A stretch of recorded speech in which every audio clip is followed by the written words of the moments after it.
Hey, what is up, everybody? It is the Oracle at Mushin here, busting out a New Year's reading for all of my Sagittariuses. Just real quick, I want to tell you that if you like this video, you can like it, obviously, with the button below, and subscribe to my channel. I'm going to be around and doing a bunch of different videos, and I would really appreciate it. Trying to hit 1,000 in this new year and 1,000 plus, so let's make it happen, people. So we're going to jump right into everything. So you have this sigil here. This sigil is guidance, because you're going to need some guidance to go with the protection that came up in your oracle card. Want to keep you people safe and on the right path this new year. So I'm going to shuffle these for you super quick. I shuffled them a little bit before the camera started rolling. Got to make sure I keep it away from the mic because the mic is hot and it is sensitive.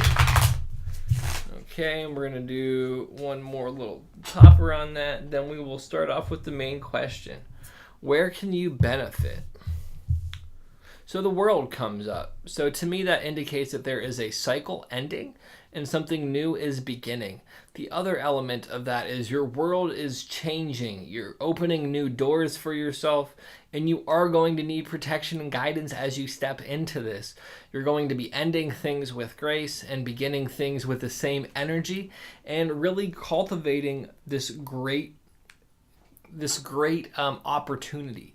There's also a sense of travel coming up. So it might be seeing new places, or it might be seeing old places with new eyes. So it's a very good card to get for where you can benefit in the end of a cycle.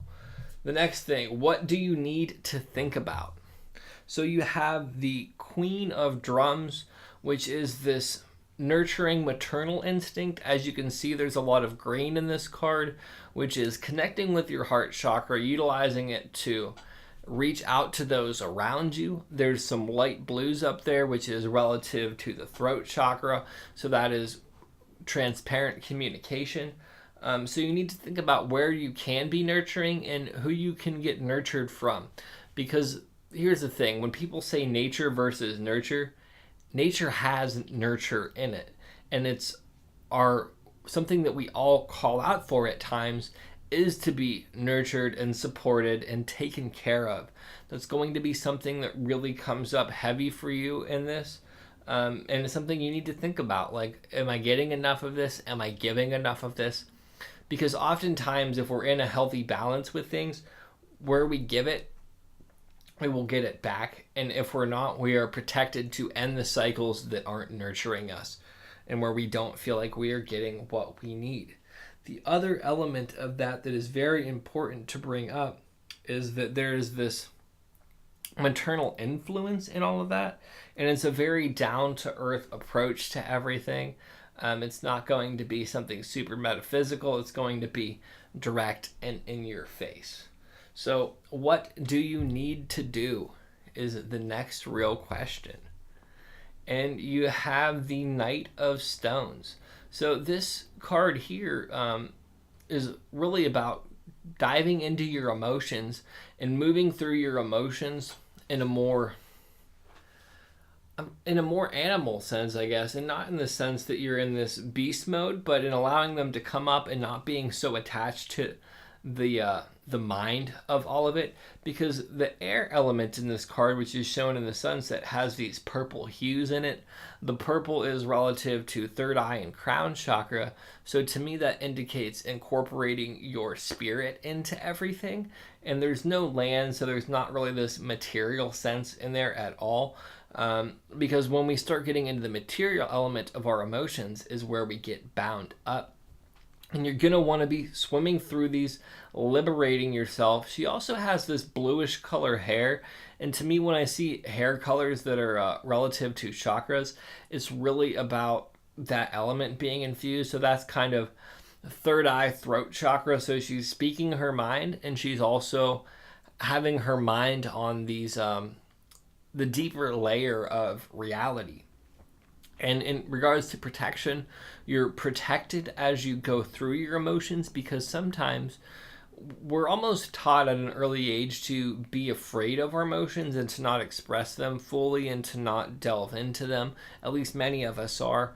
And you are protected as you go through that. The other thing is you have guidance there to help you navigate them if that's something that you would need.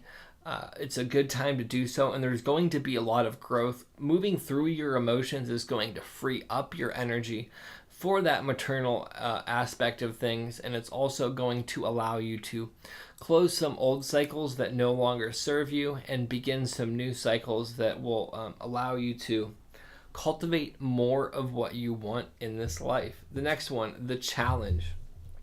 So the challenge card that came up is the moon card. The moon card is a little bit different than what some people may think at times. It's largely about this light showing you light in the darkness, kind of illuminating your fears or things that may have been hidden. It's also about kind of peeling back the veils of illusion, and it can be unpleasant.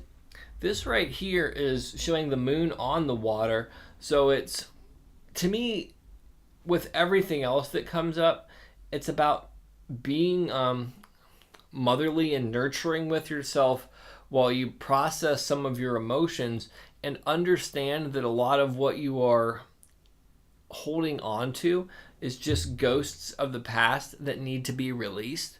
The other element of this card in particular here is there's these two towers. In traditional tarot, there's these two pillars, and it's in Freemasonry as well, Joaquin and Boaz, and they represent severity and mercy. And this is about kind of finding that middle path of things where these experiences aren't all entirely good or aren't all entirely bad. So oftentimes we will associate things that are very pleasurable as good emotionally, and things that are very unpleasant as bad emotionally.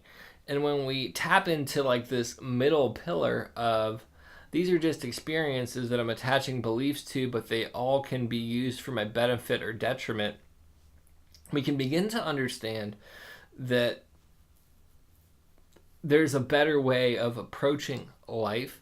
And when we start to recognize that some of the things that we find most pleasing are not healthy for us, and some of the things that we find most uncomfortable have caused us to grow in very large and beneficial ways, and we begin to remove our emotions. I don't want to say remove. I guess I'll stick with navigate and move around our emotions in a more healthy way. Like this gentleman here, he's actually just observing them, and he's not even all the way in them. He's just watching what comes up. When we can observe them and be detached from them, we allow ourselves to invest our energy wisely and make choices that will suit us in the best light. So overall, your whole next year is going to contain this concept of observing your emotions, navigating through them using your being like honest with yourself, and also tapping into your intuition and connecting with spirit, being motherly and nurturing in a down-to-earth way with yourself. Well, that's practicing self-care, and not that like greeting card self-care of chocolates and a hot bath all the time. Sometimes that's making yourself do the things that you don't want to do, and that's going to end a cycle that is not serving you anymore or has served its purpose and is ready to fade out for you to use that energy in something new going forward. And you are protected, and with this sigil you have guidance. I'm going to be doing a more in-depth general reading month by month for everybody, for the collective. Stay tuned for that. I really hope that this helped my Sagittariuses or anybody else that connected with it. Stay blessed, people, and have a happy new year.